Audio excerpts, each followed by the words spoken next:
welcome you and thank you for being a part of our session tonight.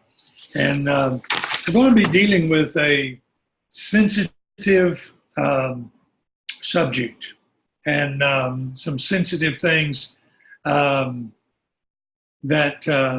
people need a lot of help with. Now, I just got a text message that somebody doesn't have audio. That would be on your end, and you might need to click a button somewhere. I don't know. On your computer. On your computer. Make sure that you're not muted, that you haven't muted me. So hopefully you can get that rectified really quick. We're talking about dealing with what I call eggshell people. Eggshell people are the difficult people in your life. All of us probably have one at some point or another. You may be dealing with one right now. Eggshell person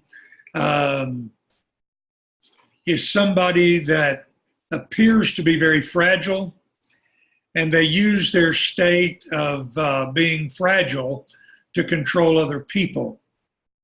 In other words, you have to walk on eggshells around them. The metaphor there. So that's why we call them eggshell people. They tend to be easily offended. And it may be true, they might actually be offended. Or in some cases, they're just faking being offended. So I want to talk about them, not in a disparaging way. Eggshell people tend to be people that are hurting. They tend to be people that need attention and need help, but go about getting it in a very stressful and destructive way. They use their moods, such as anger, sadness. They withdraw. They reject other people. They'll use illness. They use the power of their negative states of being to control the people around them. Their target is often family members, friends, or others who want or need their approval. These are generally people in some kind of a power position.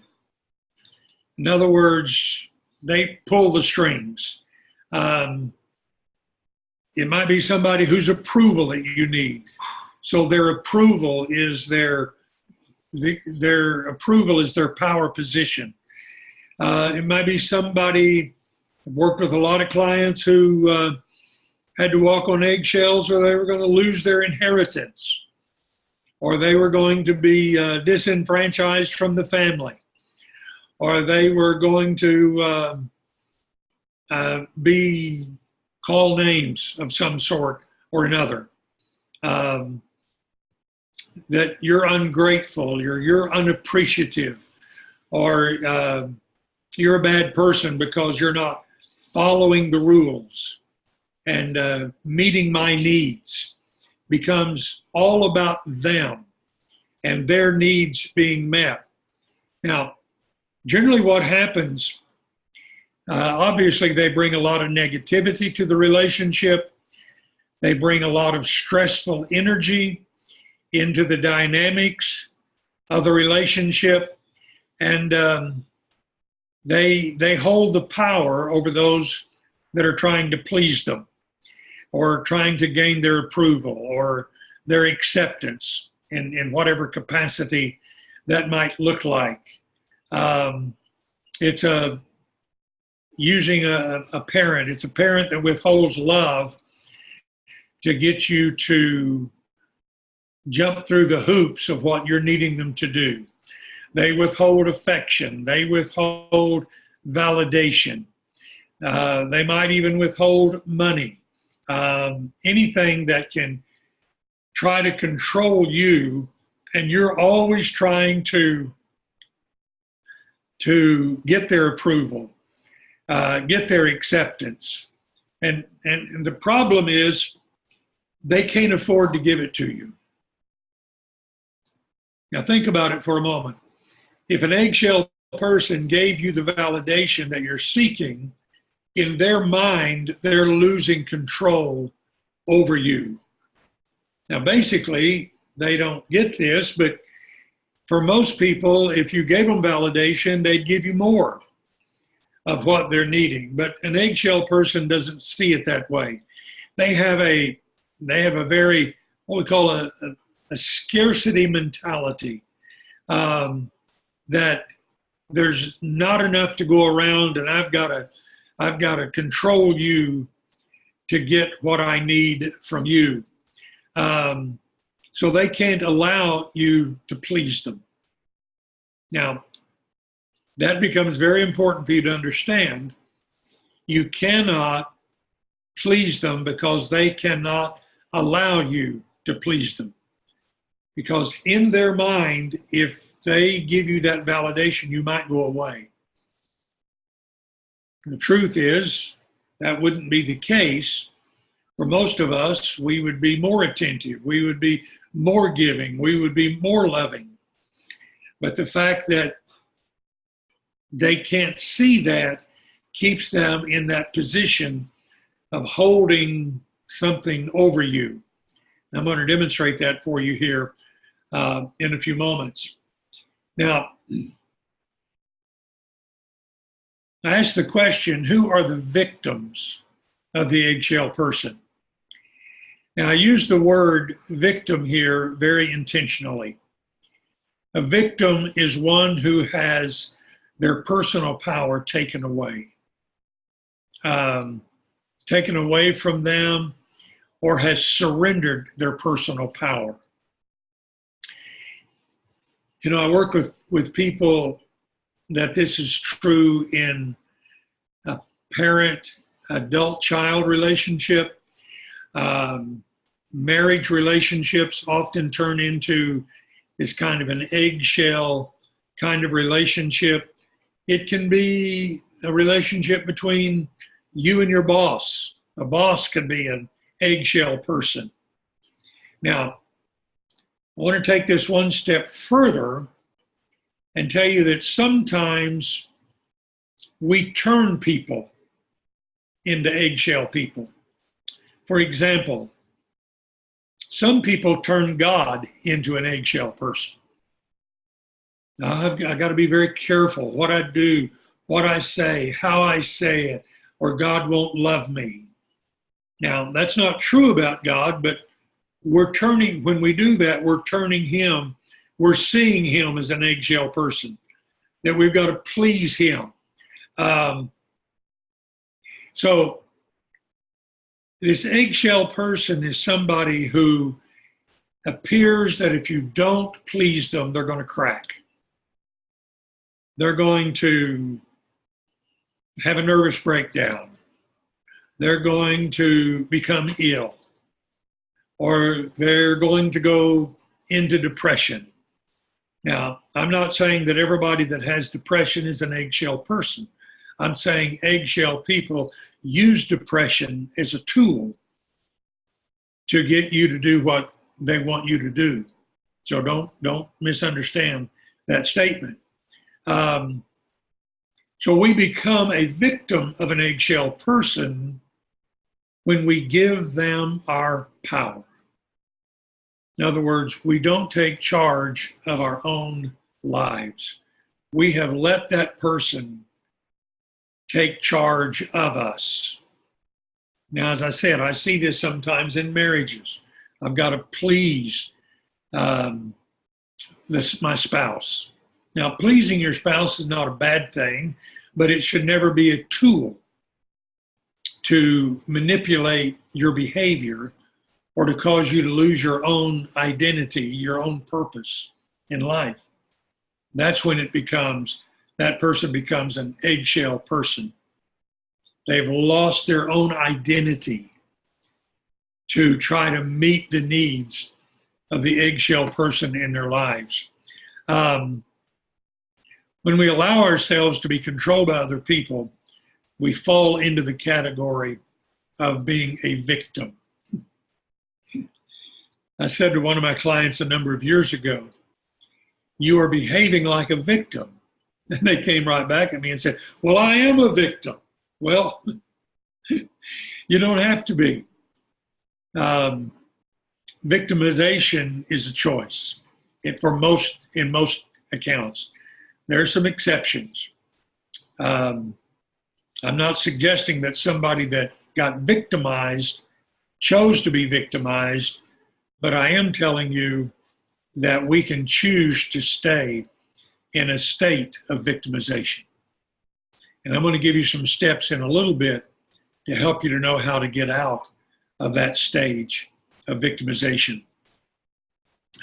People are generally well-intended participants.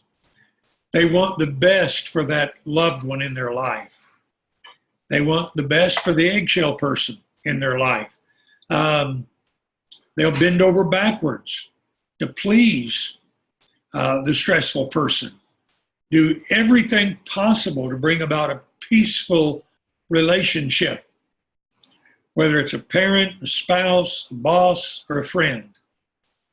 The participant has knowingly or unknowingly given all power to this difficult person in their life, to the point of sacrificing themselves on the altar of service, trying to get a different kind of response from the eggshell person. At first, it kind of slips up on you. At first, it may not seem like that.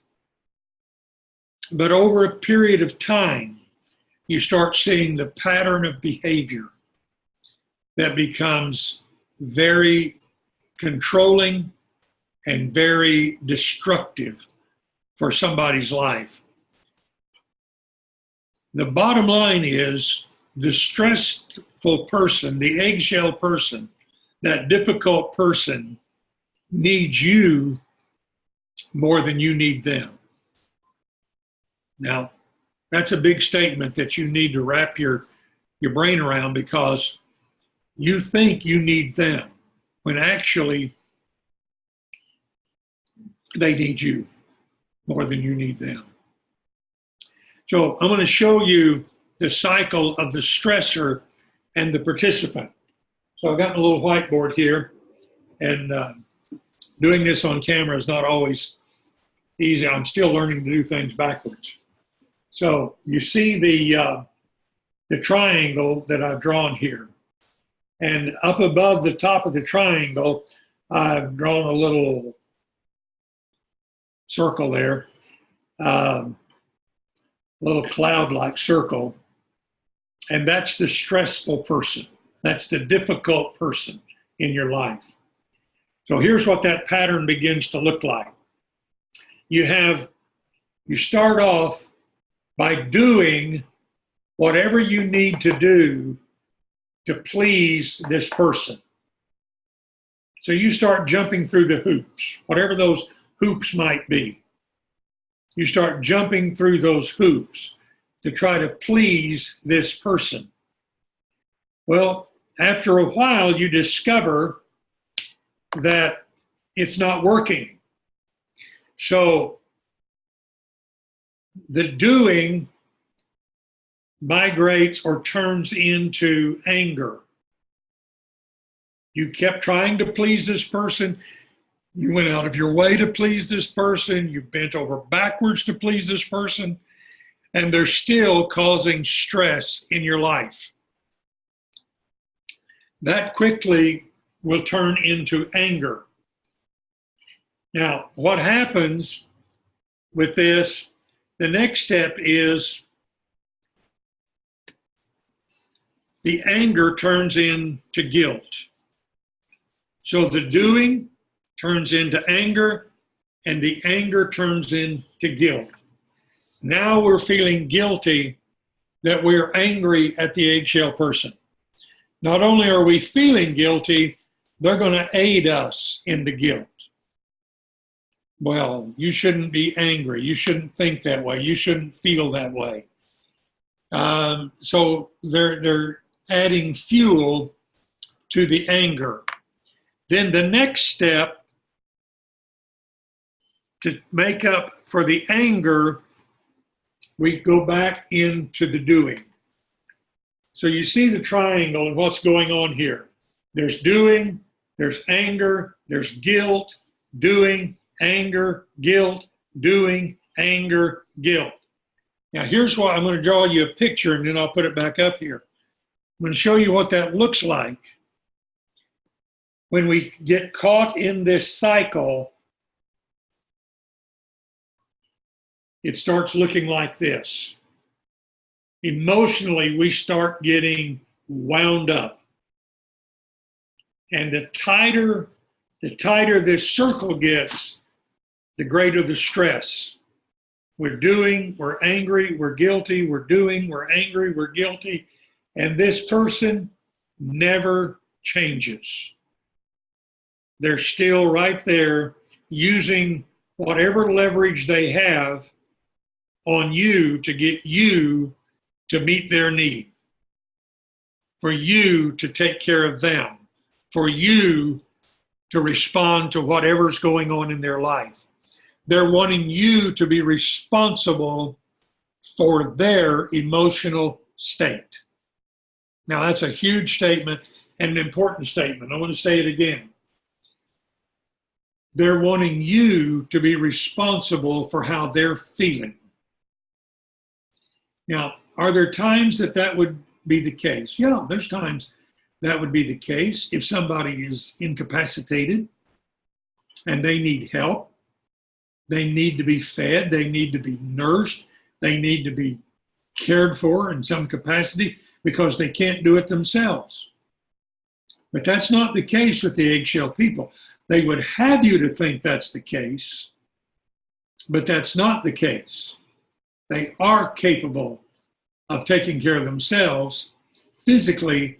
They're just not always emotionally there, and they want you to be responsible for their emotional state.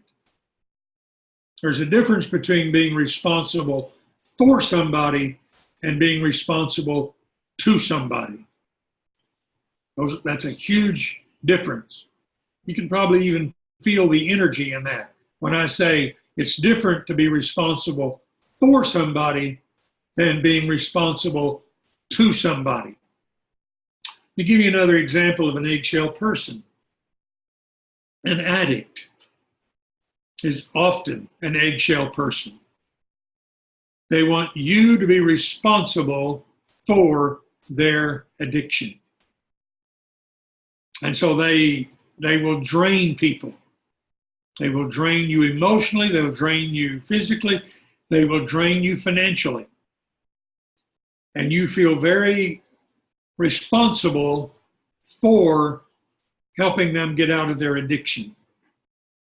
And it never works. It never works.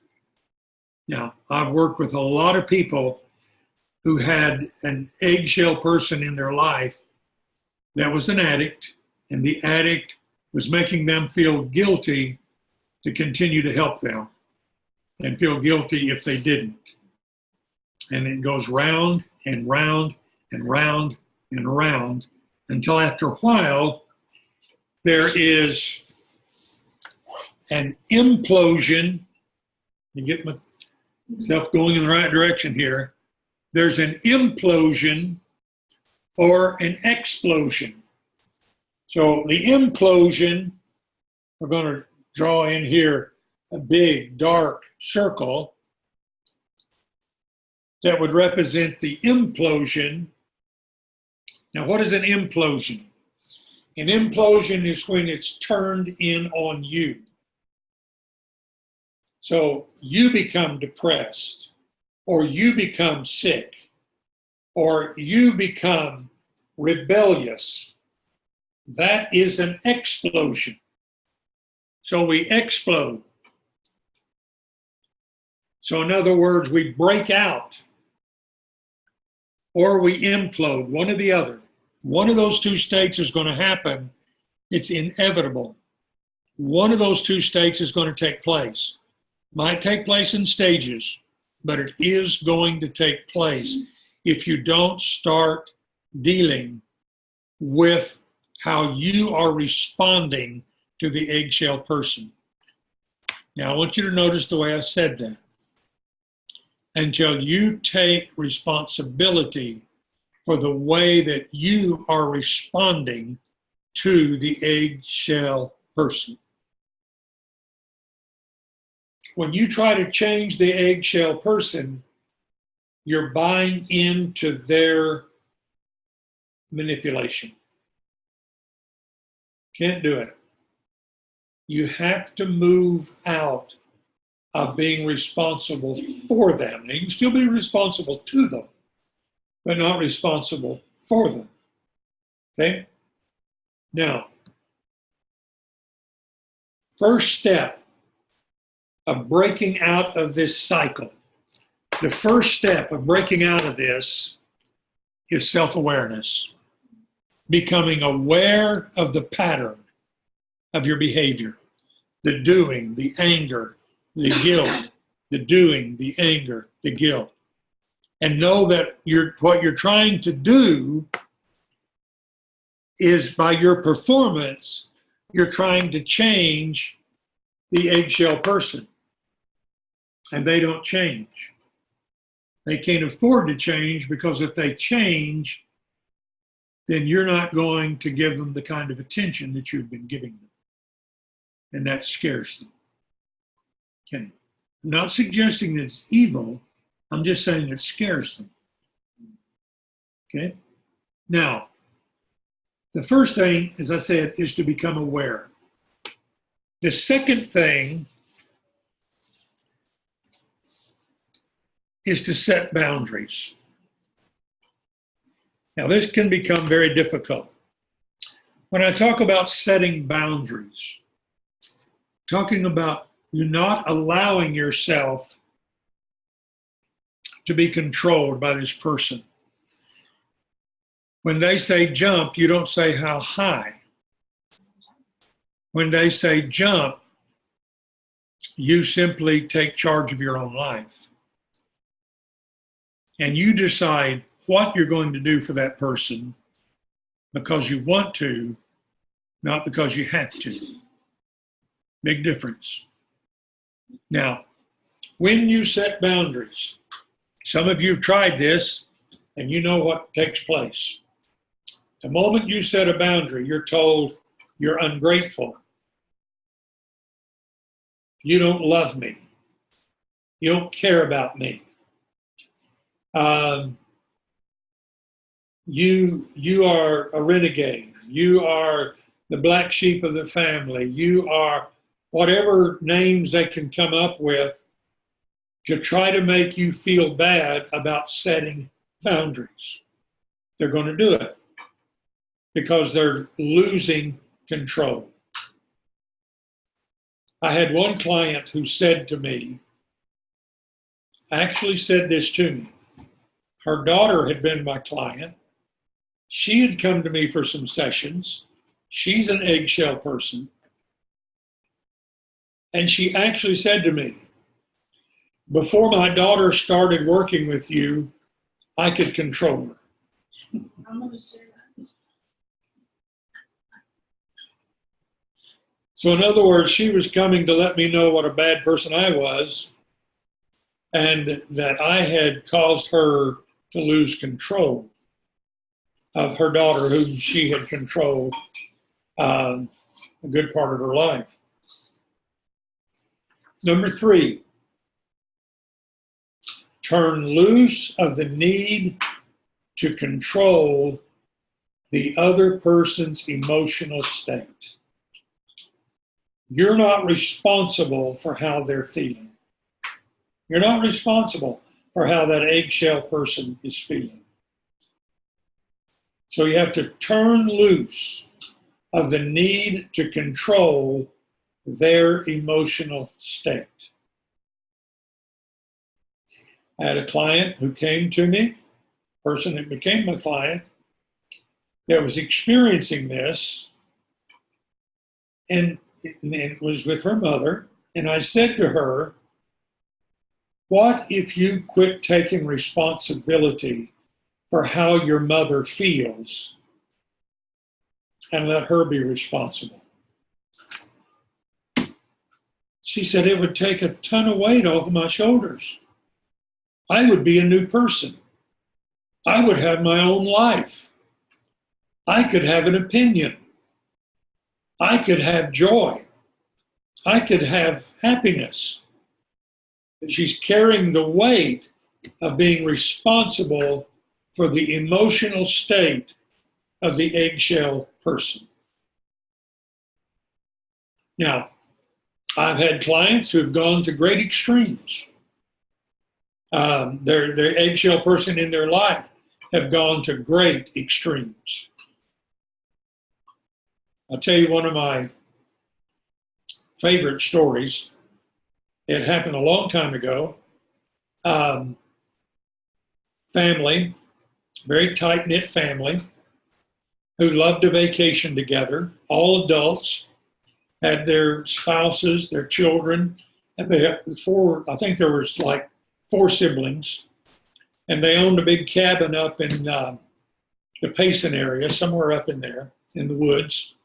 And they would go there for holidays and Thanksgiving and Christmas and other times, vacations. They loved going, but the problem was the mom was an eggshell person. If she didn't like what was going on, she would go into a mood. If the mood didn't help, she would start threatening suicide. So they would all comply to what mom wanted. They all came to see me. All the siblings got together and they came to see me. They said, we've been going through this for most of our life. And here we are, grown adults, married, have our own families, and mom's still controlling us. How can we stop this? And I said, do you really want to stop it? And they said, yes. But she gets sick, and then if getting sick doesn't work, she threatens suicide. So I asked them again, do you really want this to change? And they all said yes. I said, okay. The next time she threatens suicide, you pick up the phone and you call 911. I don't care where you are, what's going on. If she threatens suicide, you call 911. It was Thanksgiving. They were all up at the cabin. They were having a great time. But mom was losing control. So she got sick. Well, that didn't change their behavior. So she locked herself in the bathroom and started screaming out the door that she was going to commit suicide. I'm in the bathtub. I'm cutting my wrist. So they all looked at each other and said, what should we do? One of the siblings said, call 911. It was awesome. Now, excuse my sense of humor here, but it was awesome. They call 911. They're in their cabin. They're out in the woods. They called 911 and said, mom had threatened suicide. She's in the bathroom, threatened to cut her wrist.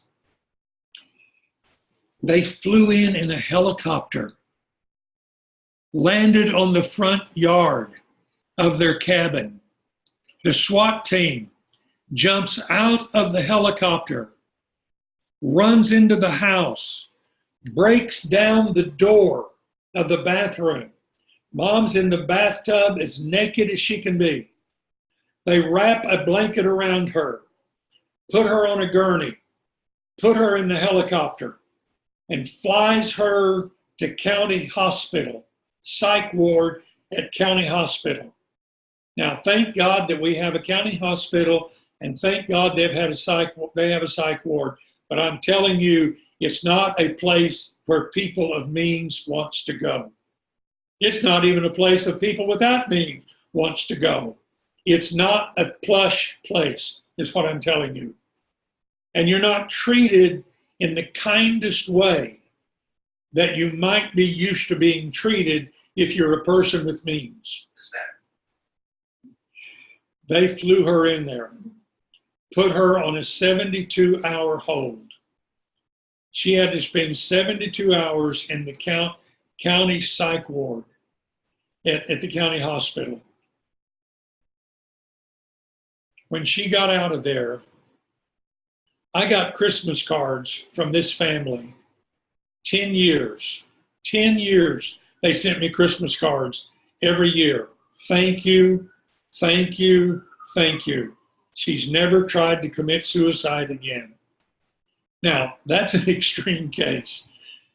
And even the mom thanked me to help her get out of that behavior style. So you can't allow their state to control you. You've got to call them on it. It's not the first time I've done that. Wasn't the last time that I've done that. But if people are threatening, you got to take it serious. Call 911. Now, it's not pretty, but it's effective. Okay. You have to turn loose of the need to be in control. Let the eggshell person be responsible for their own emotions. If you want to be angry, you're just going to have to be angry. If you want to be sad, you're just going to have to be sad. If you're going to throw a fit, you're just going to have to throw a fit by yourself. I'm not going to allow myself to try to control how you're feeling. And then fifth, take charge of your own life. Now here's where people have difficulty sometimes. They have lived in this eggshell existence, taking care of the eggshell person for so long, they don't know how to take care of themselves. They don't have any personal goals. They don't know what their passion is. They don't know what their purpose is. They don't know their own destiny because they've lived their whole life for somebody else. Now, I've worked with people like that and helped them find their core. Learning to live from your core is the healthiest thing that you can do. And that means you start taking charge of your own life. Okay. Do you have any questions? I might have one question, but if you want to say Okay. out loud. If you have any questions, you can type them into the chat, and Felicia will field those, and then she'll feed them to me, and we'll try our best to answer them. Okay. The question I had already was, could this be considered abuse? This looks a lot like the abuse cycle. Does an eggshell person do this on purpose, or could it be unintentional? Okay. The question is, would this fall into the category of abuse? The abuse cycle. And the answer to that is yes. And the performer, the person trying to please the eggshell person, is actually allowing themselves to be abused because you're trying to please that person at your expense. And the second part of that question is it done on purpose? I'm going to say most of the time, no. That a person's not doing it on purpose. I'll add on to that. If a person was doing it on purpose, that would fall into the category of evil. But most people are not evil, and it wouldn't fall into that category. This is a person who has not learned to take care of themselves. They haven't learned to be responsible for their own emotional state, and they want other people to prop them up. Now, I've got a dozen examples running through my mind. If it's a spouse, they're wanting their mate to prop them up and hold them up. If it's a parent, sometimes the fear of losing a child, the empty nest syndrome, and not having a healthy sense of self, causes them to look for their identity in other people performing for them. This again, it is abuse. If you allow yourself to stay in that cycle, then certainly you become abused and are being abused and allowing yourself to be abused. Okay. Another question that just came in. Could the eggshell person feel the need to control because of the abusive upbringing they were exposed to as a child? Okay. There are many things. The question is, can an eggshell person be the result of their needs not being met as a child? And the genealogy of it, the makeup of it, can be extremely complex. But yes, a person who has not learned how to meet their own needs, it's part of what effective parenting is. In fact, I'm going to be speaking on that subject in September at CFTN. September has been designated as Family Month, and I've been asked to speak on parenting. So I'm going to be talking about that extensively as you can in an hour teaching. But one of the goals of parenting is raising children who know how to meet their own needs. And if we don't instill that in children, then they start looking for their needs to be met by other people.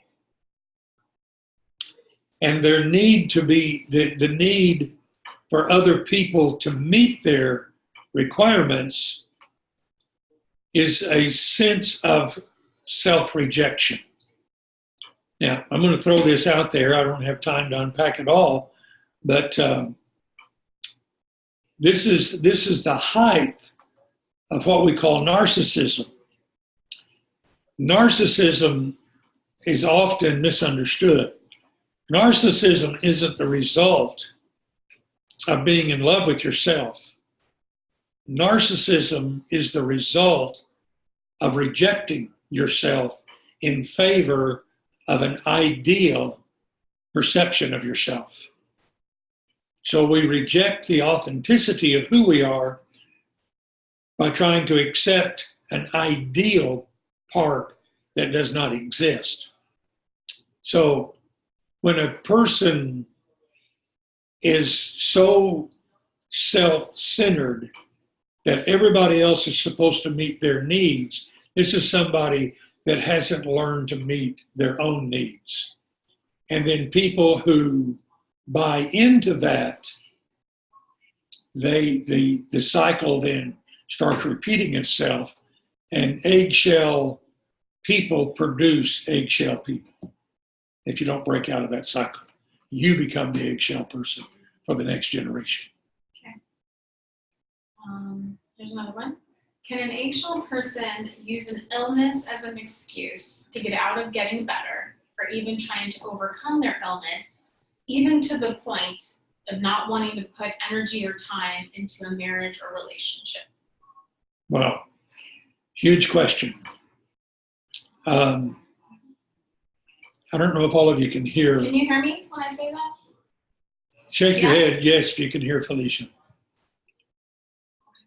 Okay, kind of. No, I can't hear you. I didn't hear you. Well, let me just say it over. I'll say it closer. Okay, she'll come closer to the. Okay, here's the question. Trying to stand on my legs. Okay, the question is, can an eggshell person use an illness as an excuse to get out of getting better or even trying to overcome their illness, even to the point of not wanting to put energy or time into a marriage or relationship? And the quick answer to that is yes.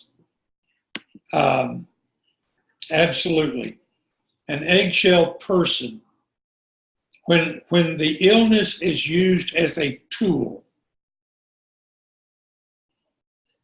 Now, I don't want to suggest that every illness is a tool, but if it's used as a tool, then they're using it to control you or the person in your life. So think of it in this term. Think of it like this. If it's money, they're using money as a tool to get you to conform to what they want you to do and to meet their needs. If it's anger, they're using anger as a tool. If it's depression, and they're using it as a tool to control somebody. So if an illness is used as a tool, then yes, they're using it to control somebody's behavior, your behavior or somebody else's. So think of it in that term. If this is being used as a tool. Now, I've worked with people and I've asked them, what happens, and I've said this to the eggshell person, what happens if you get well? Well, they will leave me, talking about her family and friends. They will leave me. They won't need me. And that's a reverse self-statement. I won't need them, is what that really means. And so I will change that question. Which is more important to you, to be needed or to be wanted? See, there's a big difference between being needed and being wanted. And if we can understand the difference, we can move from needing somebody to wanting them. Our children need us in their childhood. We want them to want us in their adolescence. In fact, I had a mom who was very depressed. Her children had 2 boys, and they were, they were getting to the point where they could take care of themselves, get themselves dressed, get themselves off to school. And the mom was very depressed, and she said to me, my boys don't need me anymore. And I asked her, which is more important to you, to be needed or to be wanted? Because they may not need you, but they want you. Need is a need. Want is a choice. It's always better to be wanted than it is to be needed. That's true. Okay. Another one? Yep. Okay. This one is kind of lengthy. I'm going to give a short answer. I have a difficult family member. She refuses to be hugged. She refuses gifts. I love both of these things. She said, thank you for the first time ever. It took about 35 years for when I helped her with an act of service. I stopped expecting her to meet my love needs this past weekend, but felt awful about leaving her when she was angry with me 3 times. Please comment. Okay. Read the first part of that again. I have a difficult family member. She refuses to be hugged. She refuses gifts. I love both of these things. Okay. She said thank you for the first time ever Okay. when I helped her with an act of service. Okay. A family member that refuses to be hugged. So why would you hug her? That's her boundary. Now, I got a feeling that if you honor that boundary, that the boundary would change. But continuing to try to force the issue gives her a point of resistance. When people have a point of resistance, they will continue to fight for that point of resistance. When we take away the point of resistance, it changes the dynamics. So no hugs, no gifts. I'm going to honor what you want.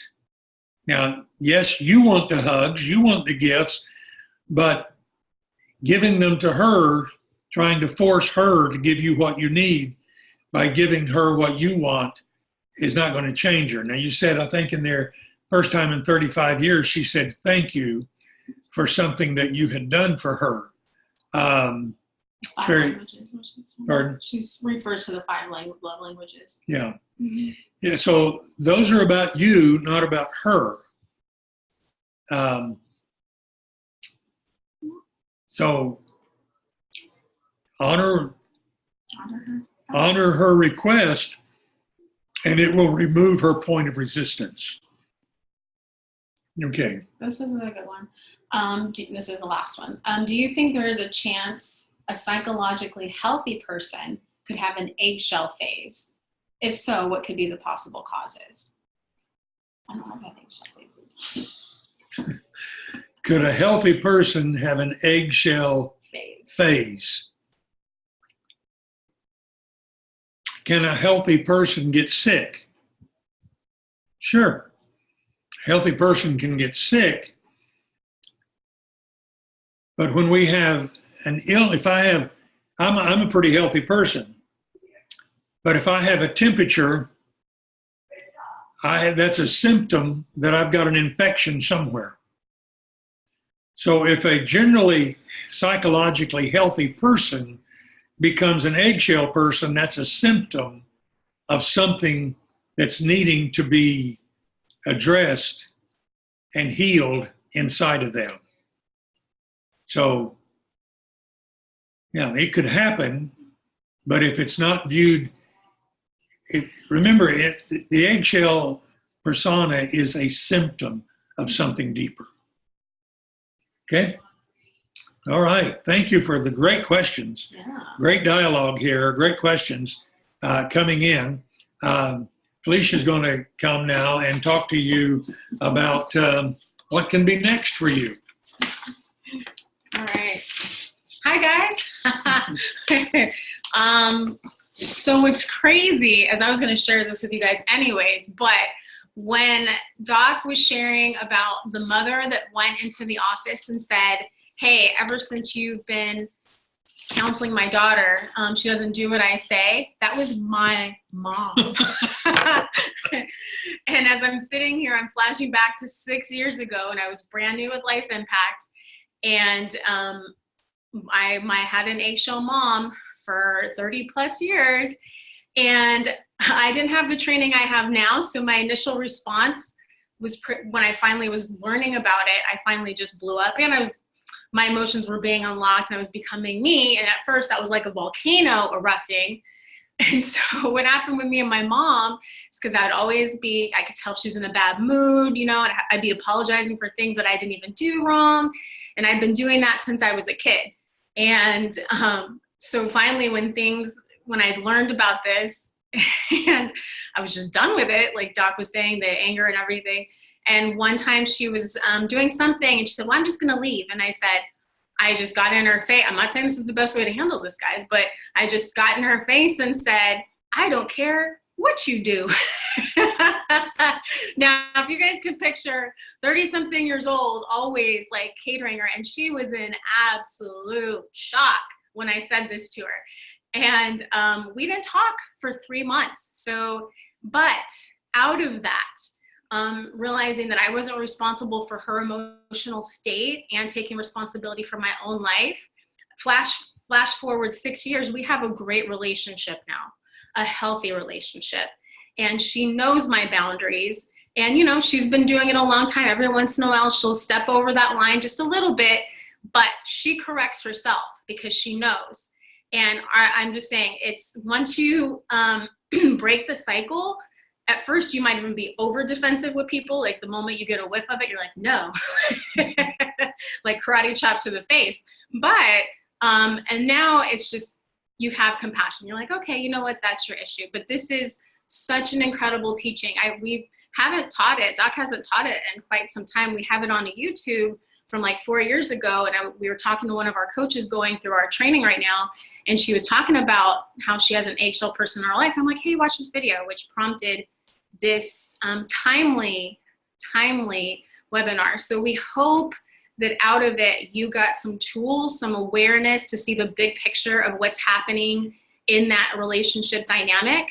And having the tools and the courage, if you're the one in it, to break the cycle, just let you know it is always uncomfortable when boundaries are established with people that you have not had boundaries with before.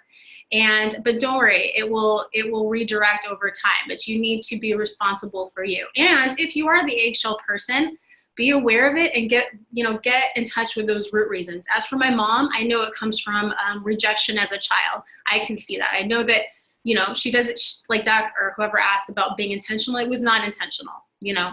So if this helped you, we hope it did. Again, we want to thank you for taking time out on a Tuesday night to get tools, to learn and grow. And if you know anything about us, if you don't, this is your first time being on one of our webinars. You know, we do personal transformation packages and coaching, and then also transformational coach certification. We train coaches. So you got a little taste of the DNA of what our company is all about and what our training is all about. You're gonna get the replay from this tomorrow. And along with the replay, share it with people. Even if you want to covertly like slip it to that eggshell person in your life, make up a fake email and be like, I don't know how that got sent to you.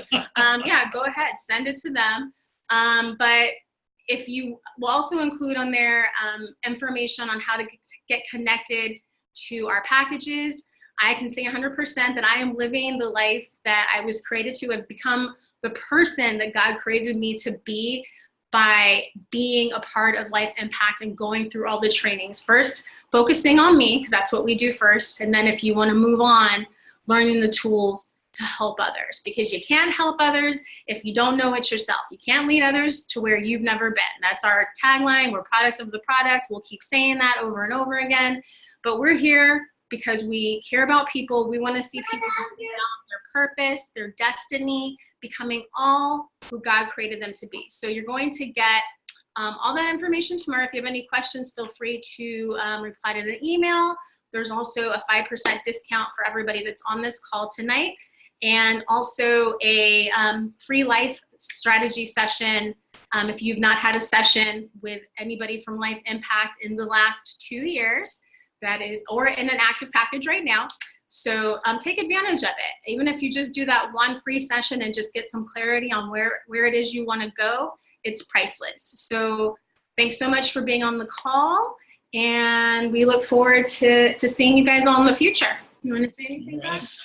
Okay, thank you, Felicia. And again, if you're really interested in your personal growth and development, we also do some work with relationship coaching. We have some excellent coaches that have been trained. So any of those would be available, and we'll help you to get connected either with myself or with one of our coaches to reach the goals that you want to reach in your life. You know, one of the things that we say is we work with faith-based people who are stuck knowing they could have a better life, but can't seem to get there. And we help them by helping them get out of their own way and discover who they can really be when they allow God to be full in their life. And we have a lot of tools. This is just one of our tools. We have many, many tools to help people with, and we're very excited. And just let me say a personal note. I love what we're doing in Life Impact. We started this about 10 years ago. And my coaches, our coaches at Life Impact, are my personal legacy. I know I don't look like it, but I'm really getting up in years. It's hard to fake this 35-year-old persona. But the coaches of Life Impact are the ones that's going to continue to carry on what I'm doing, and many of them are picking it up. We had coaches in 3 different countries this summer teaching Life Impact material. Felicia and Lourdes were in Haiti. We had another coach in Romania, and then another one in Africa teaching Life Impact material.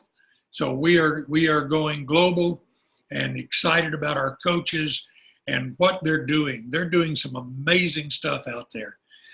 We got coaches working with inner city kids. We've got coaches teaching people how to buy their first house. We've got coaches transforming marriages. We've got coaches doing a lot of stuff in a lot of different areas. Very excited. Again, thank you for being on the call tonight. I'm going to shut up now and let you go. And if you want more information, want some insight, follow up on the email that's coming to you. Thank you again, and God bless. All right. Bye-bye.